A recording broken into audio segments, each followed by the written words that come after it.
Tumataas ang minor niya. Check natin yung kanyang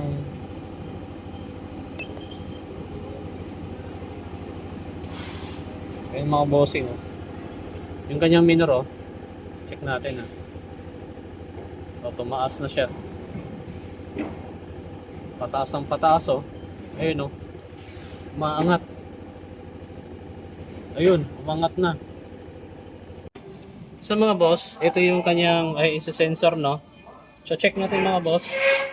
So dapat pag on natin ng susian, yung IEC needle dapat gumalaw lang ng bahagya lang. Tapos pag in-off natin, doon yung ikot niya na medyo mahaba. Tapos dapat yung needle na to hindi siya wiggle. So check natin mga boss. Ayan. On natin, on. Okay, tama, very good. Walang problema.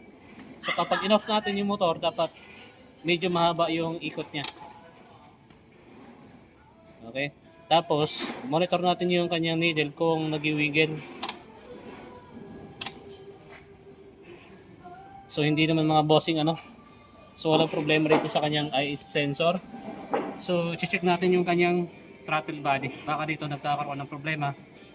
Tsaka check natin yung kanyang butterfly, either may singaw or kaya naman marumi na yung loob ng throttle body. Okay? So yung mga boss, nung binaklas natin yung manifold ano, so napansin natin wala siyang gasket. Ayan. So ito yung pinaka dahilan kung bakit yung minor ng motor ay hindi normal. Singaw. Yan. So kung mapapansin naman natin mga boss, malinis naman yung kanyang throttle body. Okay. Tapos dito sa kanyang IEC housing, hindi naman marumi. So dito lang yung napansin natin mga bossing na walang gasket. Ito yung dahilan mga boss kung bakit hindi normal yung idle ng motor. So ang gagawin natin dito mga boss, pansamantala kukuha tayo ng folder. Sa ganung parang mga bossing, nakakatipid yung customer kahit folder lang yung gamit natin. Proven yan, tested sa mga mekaniko. Kapag sakaling wala kayong budget o kaya naman biglaan na walang gasket, yan, pinaka the best. So dito mga bossing, isa din sa dahilan kung bakit hindi normal yung idle ng motor, itong butterfly. Kung makikita nyo ito mga boss, ito to. Di ba kan? Dito ka? Dito ang bago. Kung makikita nyo itong, yan, yung bubuka na yan. Yan, yung tanso. Kapag may singaw yan, isa din sa dahilan kung bakit hindi normal yung idle. Susilipin natin. So, paano natin malalaman kung singaw ito? Ayun mga boss. Nakikita nyo? Meron na siyang singaw. Ayun o. Sa bandang part ng itaas. Ayun.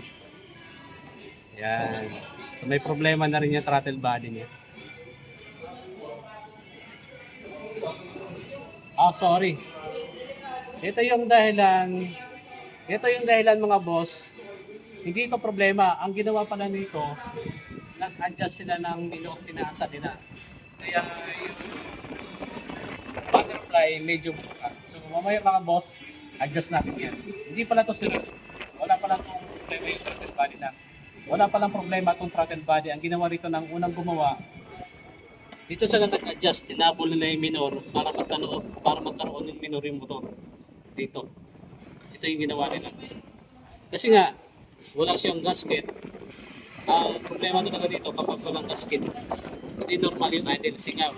Kaya ang ginawa, tinabol nila dito kasi hindi nila ma-adjust sa IEC sensor. Kaya yung mga boss, kung bakit yung butterfly, yung valve na to is nakabuka na. Ayan.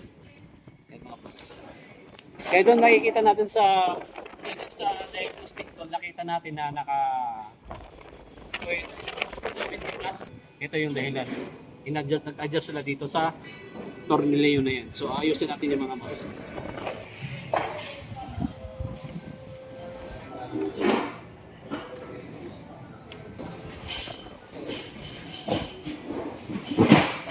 So, yung kanyang TPS, ito to. Nasa 0.72 volts. So, dapat 0.66 lang yung mga boss. So, adjust natin dito. Ginalaw kasi na ito mga boss yun para habulin yung minor. Yan. So, dapat ngayon lang mga boss. Yan. 0.66. Niya. Di ba kanina, umaangat yan pataas. Ngayon, nag-stay din siya mga bossing. Ayan o. May bagsak konti pero hindi kagaya kanina talaga na umaangat. Pumapalo dito mga bossing. Pangat pa ng pangat. Pero ngayon, normal lang siya mga boss. Ayan o.